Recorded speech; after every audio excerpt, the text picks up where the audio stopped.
On ABC North Coast, it is 10:15.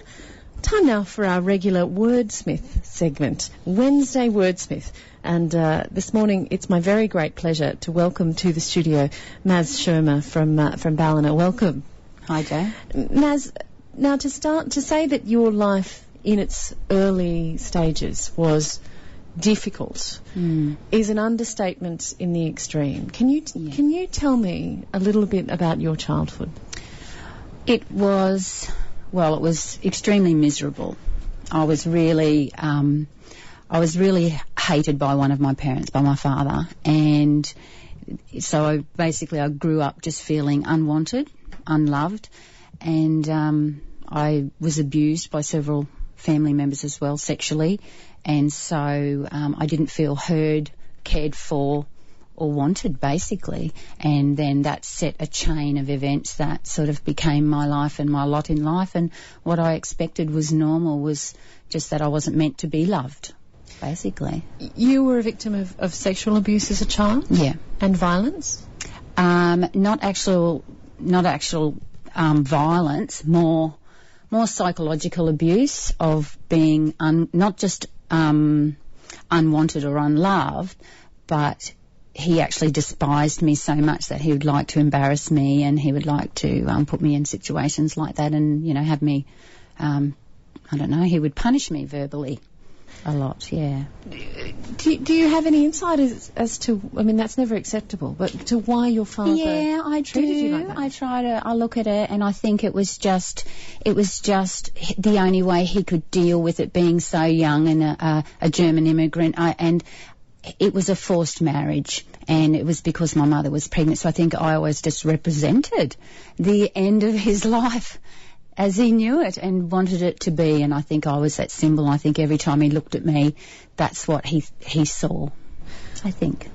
So having had an appallingly difficult childhood, how did that then set you up for your young adult years?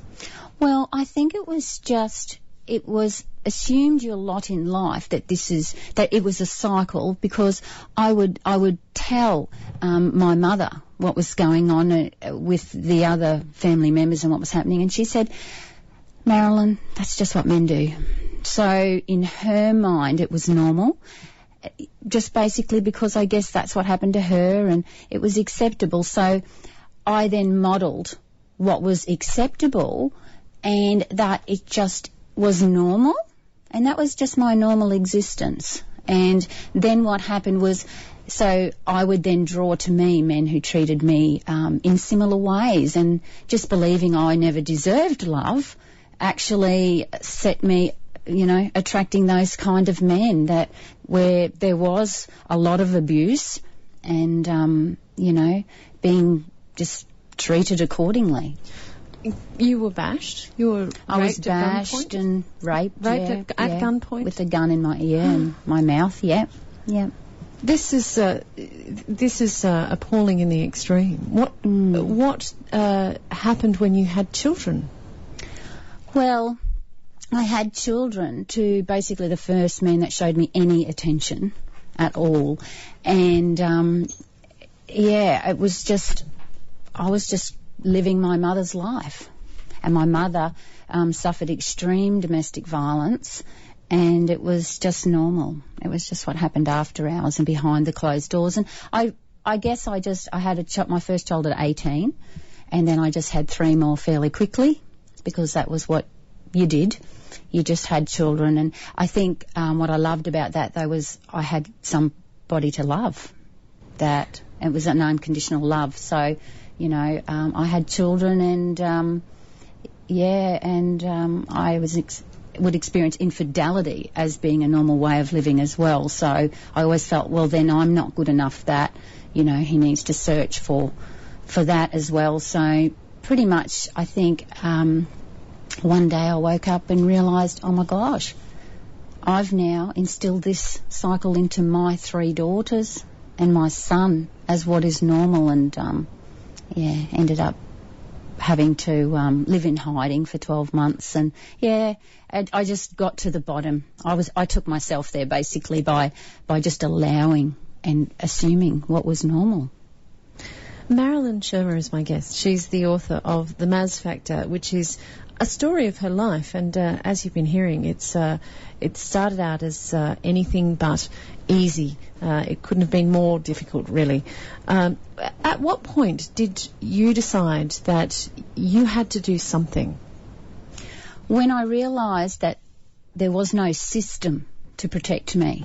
There was no help. After I'd been living in hiding and I came back out, and it was still 6 years after I had left my marriage that I was still fearing for my life every day. And I thought what happened then was they said, all right, well, we can't help you anymore. You're still alive. So obviously, that's it. So who was this? This was this is when I would file for protection orders, the legal system basically, and housing. And in the end, the Housing Commission put me on a relocation program, and they said, look, you can't get any more protection orders. And I knew that he had a sawn-off shotgun buried, and he and I both knew that, and that would always be the threat. So they said, all right, look, we'll relocate you, and that's the best we can do. And I realised then that it was up to me. It really was up to me. Nobody else was left to help me. So I thought, what am I doing? They relocated me to a town where I didn't know anybody.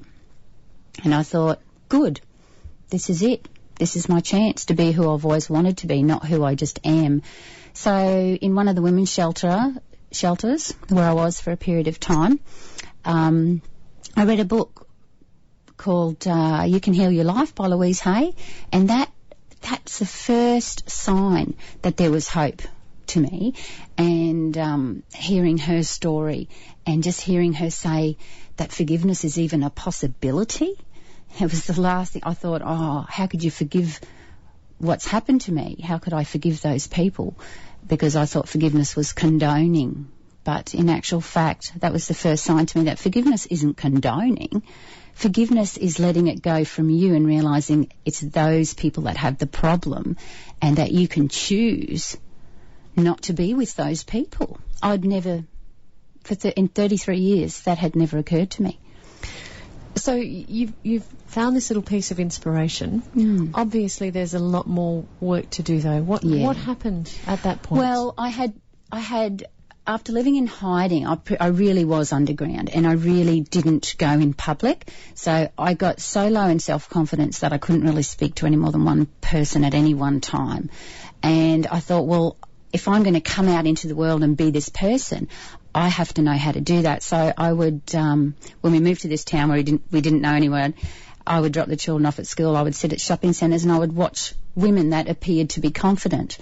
And I would go and buy clothes like them, and I would start to walk like them, and I watched how they interacted, and I just imitated and pretended.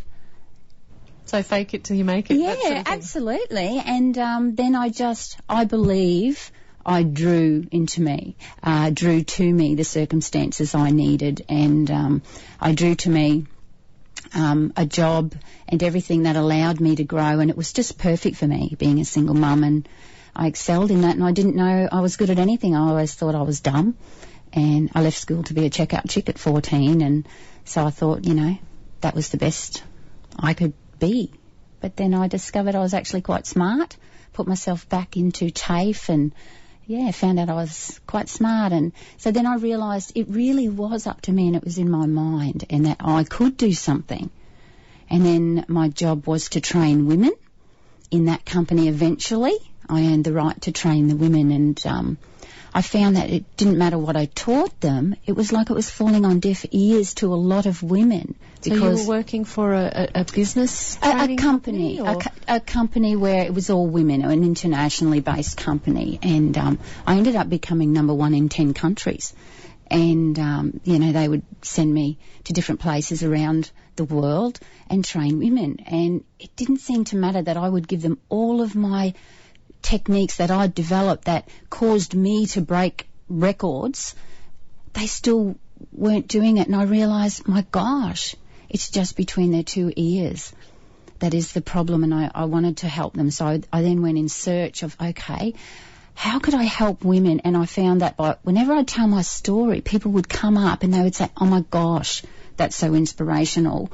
If you can do it, I now believe I can do it. So I found through telling my story that I helped women a lot more than anything I was teaching them about my business skills. And so then I realised, well, one day I just thought, you know what, I really have to tell my real story. I had only ever been giving them about 1/100th of my story, and they found that inspiring. And I thought, you know, I think I need to come really clean, because these people are looking up to me and they don't realise that where I've really been, where I've really come from. And so that was one of the reasons I wrote the book. I thought, you know, they have to know that although that person looks like they really are together, and that it doesn't matter where you've come from. Look where I came from. You can do it. And I went in search of mind techniques for women, and I studied the woman's brain, and I looked for ways to help women, and I actually now have a technique called extreme life transformology, where I sit and I can help a woman fairly quickly break through. So that's now my passion, and that's the second half of the book is some really great mind techniques to help women according to the woman's mind, really, because we are a little bit different. We hold on to emotion, we hold on to stress a lot longer, and we internalise so much and take everything so personally. So, Marylin Schirmer is my guest. She's the author of The Maz Factor, which is a story of her life, having turned from a situation where she'd always been in abusive relationships, and was down and out, I suppose, to being a successful trainer and presenter, and now an author too. What was the writing process like for you? Was it a quick process, or did it take you some time to be able to find the courage to write about this? No, it happened. It was January last year. I was just sitting there and I thought, right, I'm going to help women. Somehow I want to touch women internationally. I really want to help women. And I thought, how can I do that? And I thought, it's going to be a book. And I thought, right, write a self-help book. And it started to be that, but my story just brought out of me instead. And I'd been writing newsletters for 14 years, and speaking to groups of women for 14 years every single week. So the words themselves were just me.